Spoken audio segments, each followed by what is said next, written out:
Welcome to the Story Never Stops podcast. I'm your host, Becca. By coming on Rural Servants, sending students, or giving financially to the ministry, you have joined the story of what God is doing through Rain Ministries all over the world. But the story doesn't stop when the summer ends. In fact, it is only just beginning.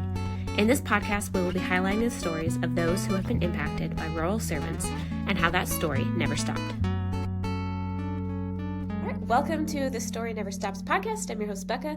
I'm really excited to introduce you guys to today's guest, Kelsie Becker. I have gotten to travel with Kelsie a handful of times, or a handful. I think it's three times. So that's a handful. 3 times, and then now we get to work together on staff. And so welcome to the podcast, Kelsie. Hi. All right, like I say every time, we're just going to jump right into it. So tell us a little bit about yourself. Who were you before your first student Royal Servants trip, and who are you now?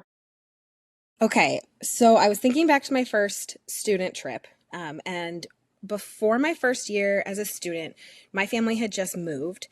So I went from a small Christian school to a public junior high, and this was a few weeks into my 7th grade year. So it was just, everything was new. I refer to that time as the time of that I was afraid of my shadow. It just was this I don't know what I'm doing. Nobody look at me. I just need to blend in. So I would say that's kind of who I was, some of who I was before. I definitely had a relationship with Jesus. But yeah, there was just that I was so unsure of myself. And now, oh my gosh, that was so many years ago. So now, it's completely different. I'm a mom and Royal Servants trip leader. And, there's still a lot of things that I'm working on in my life, but I would not characterize myself as being afraid of my shadow anymore. Awesome. Praise God. Okay. We were kind of talking about this a little bit before, about how I made the comment. I was like, oh, it might be easy for you to say when you didn't go on Royal Servants because you are a very well-traveled alumni of Royal Servants, and that's before you even joined staff. But you said you have a list. So where did you go and when did you go? Okay, so my first trip was what we called the EuroQuest team. So we traveled the continent of Europe, visited a bunch of different cities, and did street ministry there. And then shared the gospel, and we stayed for a week in Scotland at the beginning. And that was in 2003 when I was 13 years old. Okay. And then I was on the Nehemiah team as a student in 2006. The summer of 2009, I was a summer staff on the EuroQuest team. And then as a senior staff, I did a couple years as Barnabas senior staff, which is our team that I guess kind of has helped serve at training camp before. In 2012, I was a senior staff on the Nepal team. That was after Jack and I got married. And then also in Scotland in 2015, we were senior staff.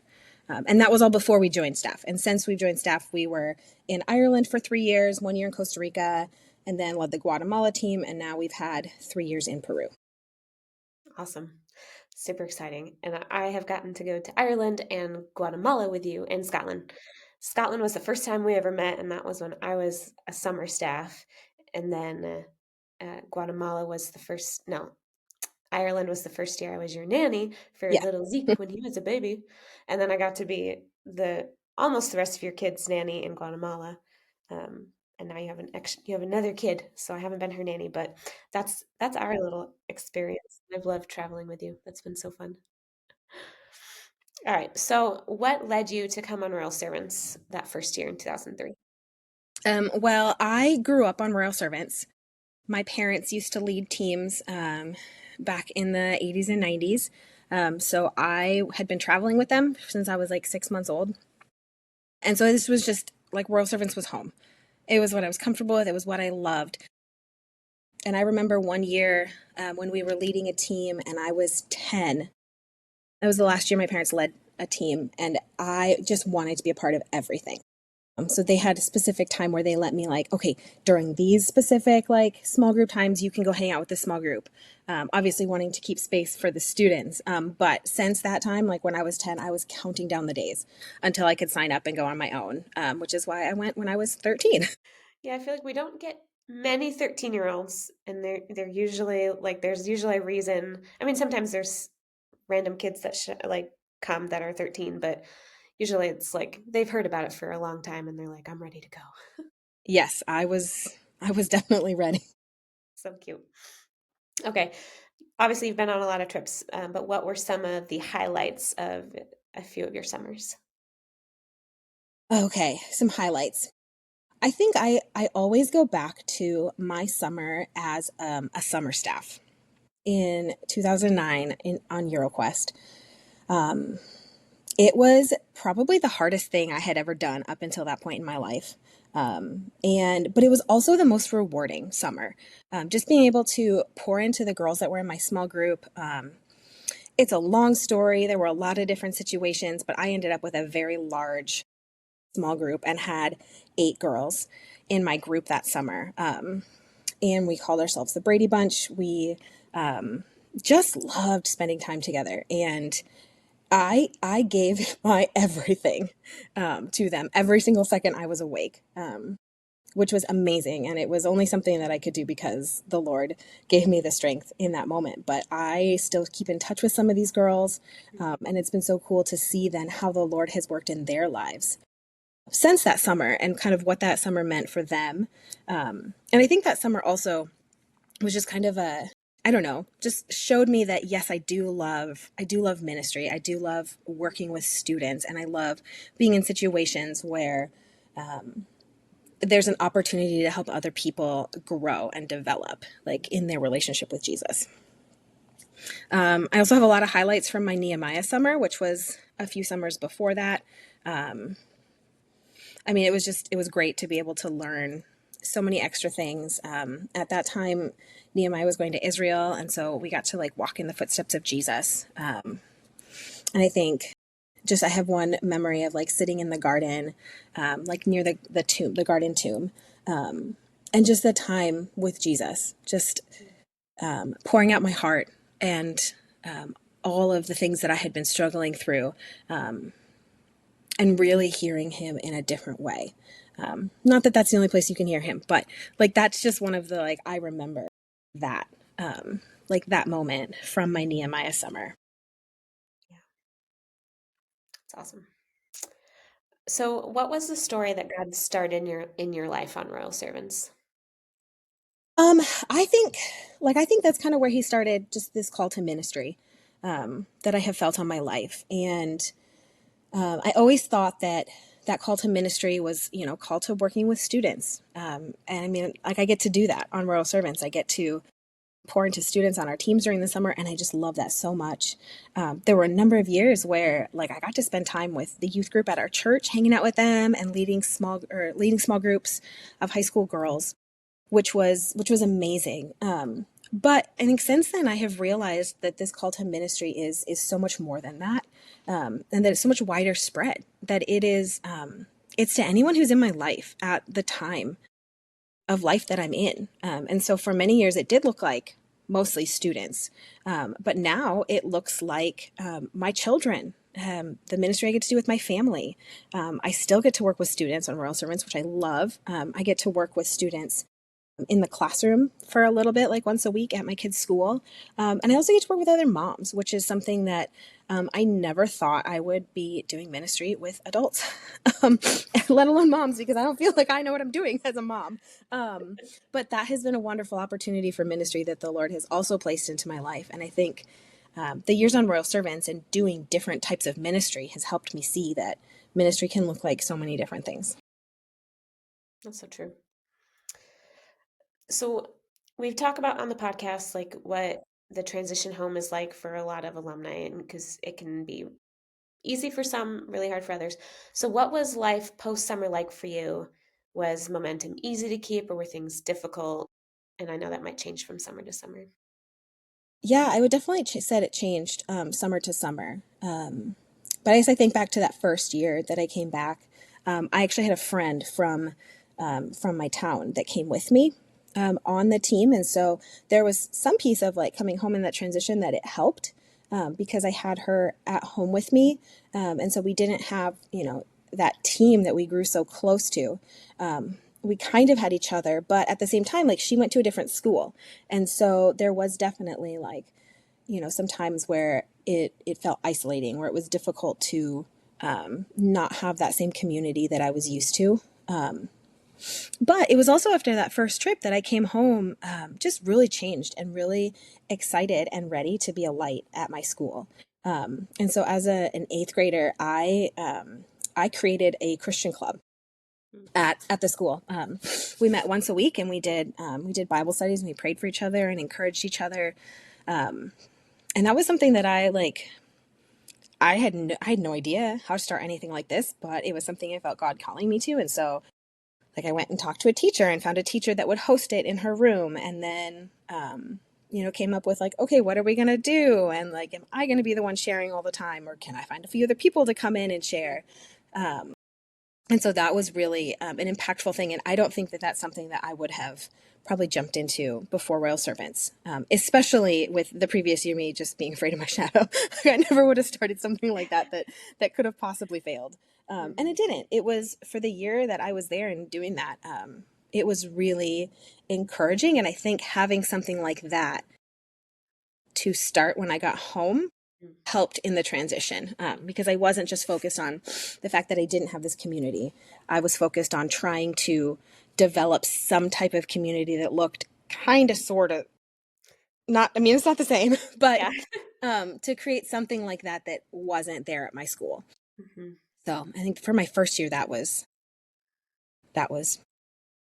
yeah, what my experience was coming home. Yeah. Um, in maybe other summers, and because you said like that was a way that you helped were able to keep the momentum going in regards to like faith and what you learned on Rural Servants. What after other summers, like what were some of the other ways that you were able to like keep that momentum going? I think it was really helpful. My dad was a youth pastor um, for many years, and so like because he had led Royal Servants teams, he kind of knew some of the challenges for coming home, and so he definitely really encouraged me to just kind of jump in at more of a leadership level with the youth group. I mean, which was a little weird, being the youth pastor's daughter.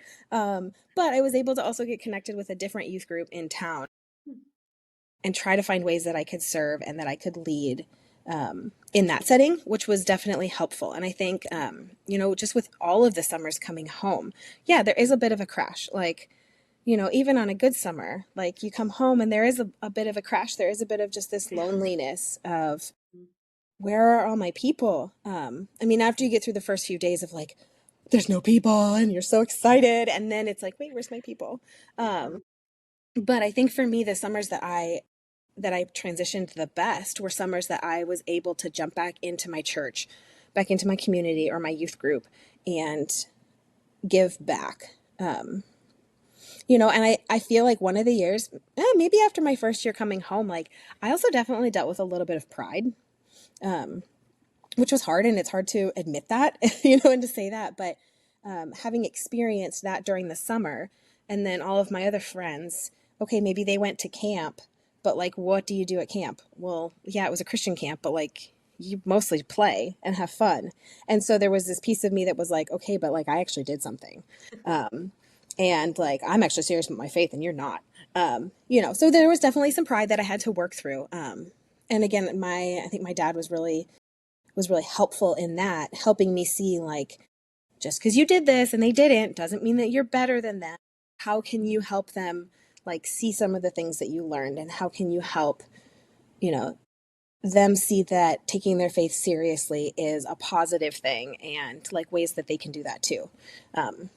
So yeah, all the Yeah. things coming home. I love that your dad was able to walk you through that. And like I think the pride aspect is like a huge thing. Like I know when I came home from my first summer, I definitely had pride and I didn't like quite realize it until like years later, like looking back and I was like, oh, like I was going through some hard things that first year after my first rural servants trip. And I didn't talk to anybody about it because I was like, I've been on a mission trip. Like I shouldn't think this way or feel this way. Like I should know better or do better, like and be better. And so like I feel like for anybody listening, like any of your students, like beware of pride. Like do a heart check. Like you might have a little bit like after royal servants, after just any kind of experience like that, where it's like you don't want to fall into that pit of like, oh, I'm better, or like I should know better. Like Hmm. we all, even after so many years on royal servants, like we're still learning. We're still trying to do things better. We're not perfect Christians just because we've been on 5+ mission trips. Like so, Yeah.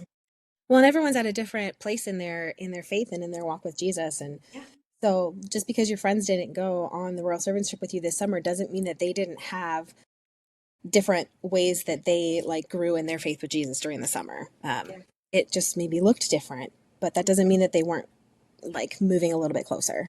yeah, yeah. So how can you see the continuation of the story that God started on royal servants now, all these years later? Um, I mean, I think it kind of goes back to that call to ministry, and really having a heart for students, for ministry. I think specifically for royal servants. It sounds, I don't know, it sounds silly to say that, like, oh, I went on royal servants and now I work for Rain Ministries and royal servants, but it was just so impactful to me, and it's as I've worked in youth ministry in different capacities over the years, I have really grown to appreciate even more and love even more the ministry and the discipleship aspects of royal servants. The amount of time that we get to spend with students during the summers. I mean, it's like a almost 24/7. And it's kind of hard to fake it, whereas like at youth group sometimes like it's easy to go and put on a front and just let people see what you want them to see, but on royal servants like it gets tiring. You can't do that the whole summer. And so I think just the specific like discipleship component that we have built in along with the evangelism and with the serving, and with showing students what ministry looks like, Yeah. but really using that opportunity we have with so many hours together as a team, to look at different ways that it looks like to grow closer to Jesus. Hmm. And I think because of that, the discipleship has just become a big passion in my life. Whether that's, like I said, interacting with these moms that I work with, like through a moms group in at home, and it's like, okay, like how can we grow closer to Jesus? And I feel like that's even affected my parenting. And I definitely don't do it perfectly or well. I definitely lose my patience. But trying to see my children as tiny disciples and ways that we can have these conversations early on, to help them develop their sense of who God is. And okay, we're not just talking about right and wrong. We're not just talking about the good morals I want you to learn, but this is why we're doing this, because this is what the Bible says, and this is who Jesus wants you to be. So true. So as you look back, what is something that you wish you could tell your younger self who was coming home from royal servants? It's going to be okay. Keep pushing through. And I think I would also just tell my younger self that the community that you had on Royal Servants, you're probably not actually going to find back home, at least not in the same way. And that's okay. Mm-hmm. It is okay for community to look different than it does on a Royal Servants team, even though it can just be so encouraging to be in that team setting. And I think that that is so important, and that's one of the benefits of Royal Servants. But that community is going to look different at home, and that's okay. Mm-hmm. That's really good. I feel like I need to quote that and put that on social media. Like it's so true. I know we try saying that so much during debriefing, but I feel like it's still one of those things that kind of gets lost once you get home. So it's okay if community looks different. Like that it's not supposed to look like rural servants. Like rural servants is such a specific, unique experience, and that's a gift in and of itself. But it doesn't need to look like that. Right. And to dive into the community that you do have and whatever community you can create there, Yeah. even if Yeah. it's not the same, and Yeah. give of yourself, even if you don't feel like it or if other people maybe aren't, because that can be like you can be the start of creating Hmm. a Christian community at home, like with Yeah. your people. Yeah. 100%. Well, thank you so much for being on the podcast today, Kelsie. This was an encouragement to me, so I know it'll be an encouragement to other people. Um, but as we close out, would you mind praying for our alumni and for our future students? Yeah, of course. Um, Lord, thank you so much for this ministry that you have created and that you have sustained over the years. Lord, thank you for every single student and staff that has come on one of these Royal Servants teams. And Lord, I just pray that you would encourage them in the lives that they are in right now, no matter what that looks like. And Lord, for those that are trying to decide what to do next, if they don't know what their summer looks like, Lord, I just pray that you would press upon them the desire to come on a Royal Servants team. Lord, I pray that you would prepare the hearts of the students that will be traveling with all of us this summer, that you would pave the way for them to come, that they would just be able to just really be open to you and the things that you want to teach them now and in the summer, and that they would really be looking forward to a lifetime of ministry, regardless of what their life looks like in the future. Lord, thank you so much. We love you. Amen. Thanks for listening to this week's episode. Whether you're listening to this episode on YouTube, Spotify, Apple Podcasts, or elsewhere, would you do us a favor and interact with this episode? If Royal Servants impacted your life in a positive way, then help us spread the word by liking, commenting, and reviewing wherever you're listening in on. Know someone that could benefit from a summer on Royal Servants? Tell them about us. Still keep in touch with your team? Make sure they know about The Story Never Stops and help them stay engaged with a story that God started in their life through Royal Servants. And do you want to share your story with us? Email me. I'd love to hear from you. You can find all the information in the show notes, and then tune in next week for another episode. And remember, the story hasn't stopped now that you're home. It's only just beginning.